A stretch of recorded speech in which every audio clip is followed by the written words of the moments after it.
রাতের আকাশে শুনশান সড়কে রক্তাক্ত অবস্থায় দৌড়াচ্ছি। গাল মাথা থুতনি থেকে তরতাজা রক্ত গড়িয়ে পড়ছে পাকা রাস্তায়। চোখে মুখে ভীষণ অন্ধকার দেখছি, তবুও প্রাণপণে সর্বোচ্চ শক্তি দিয়ে সারি আঁকড়ে দৌড়াচ্ছি। আধ বোঝা চোখে একবার পিছন ফিরে তাকালাম, কেউ পিছনে আসছে কিনা।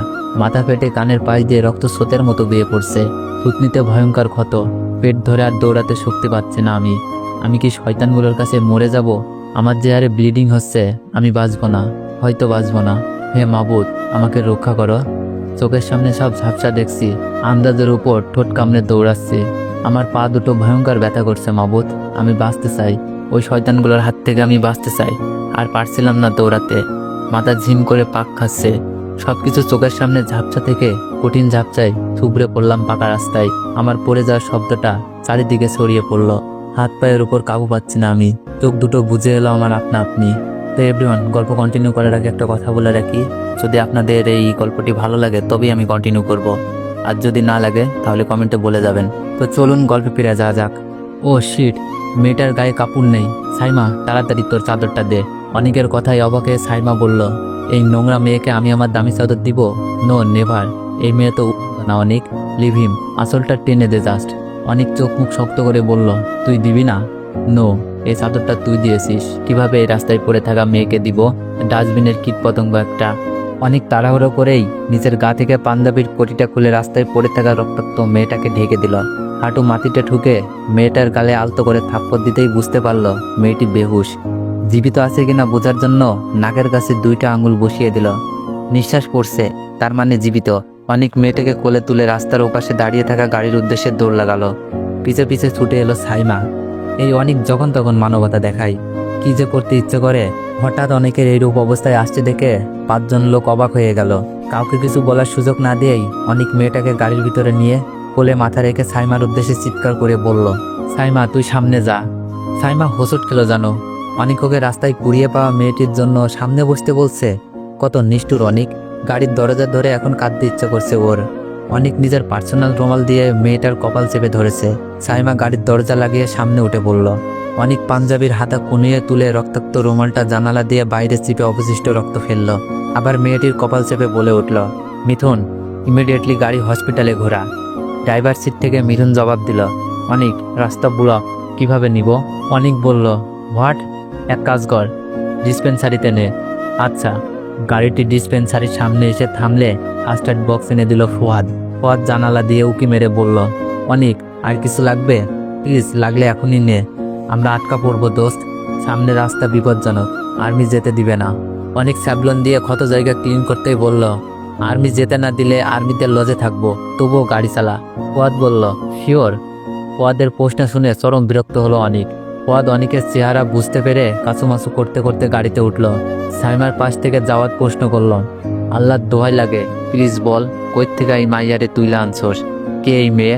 নষ্টা বেশরম মাইয়াও হতে পারে। অনেক কঠিন গলায় বলল, শেষের লাইনটা ফার্দার মুখে আনবি না। মেয়েটাকে দেখে ওয়েল ফ্যামিলির মেয়েই মনে হচ্ছে।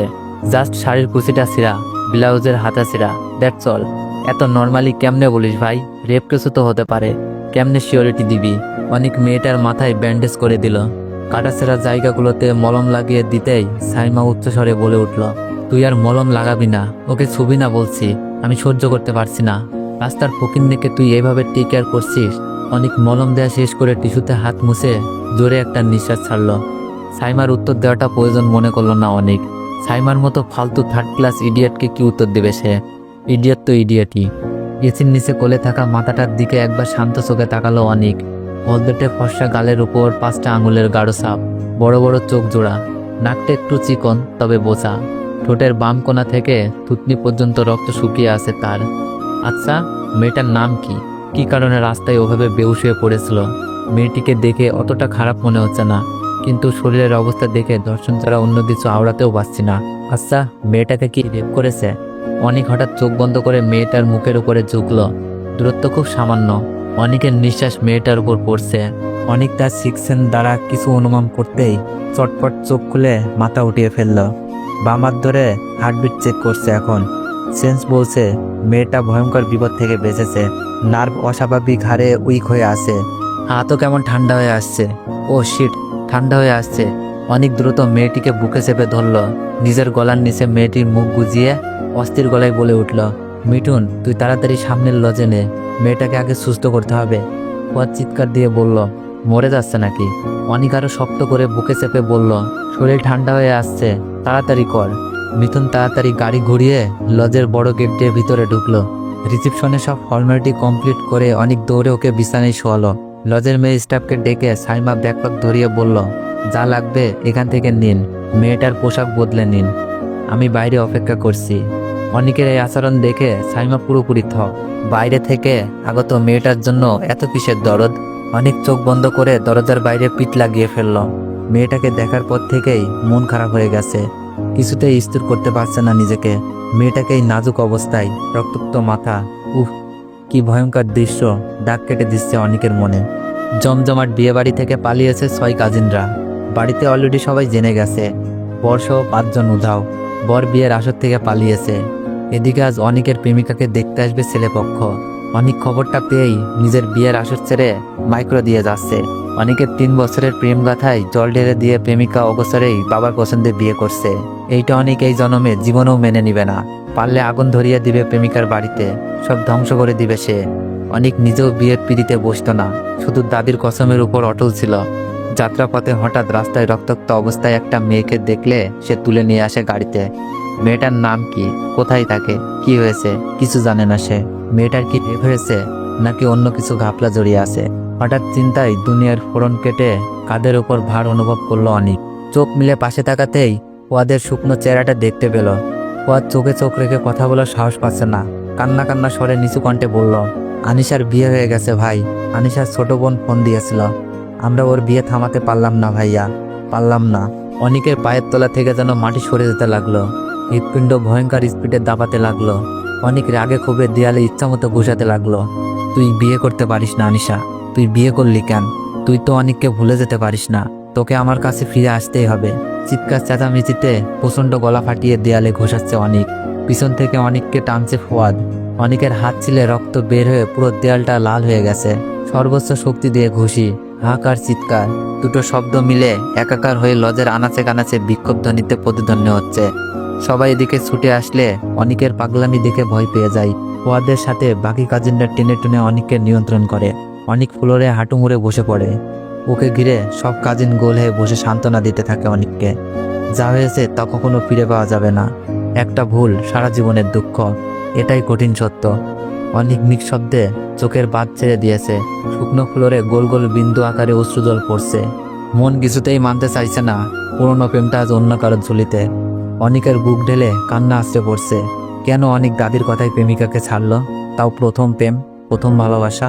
সাইমা অসহায় সুরে চোখ ভিজিয়ে বলল, এসব কিছু ওই নোংরা মেয়েটার জন্য হয়েছে।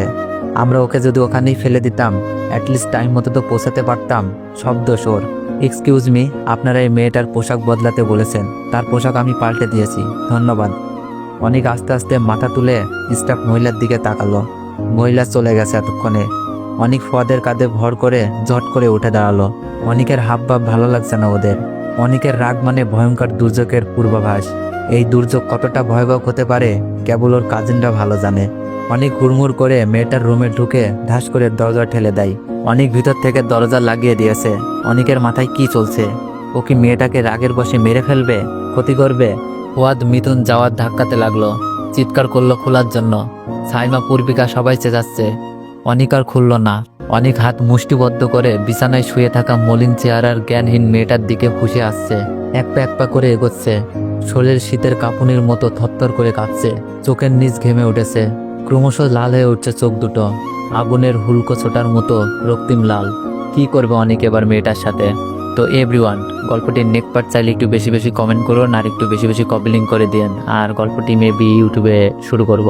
ধন্যবাদ।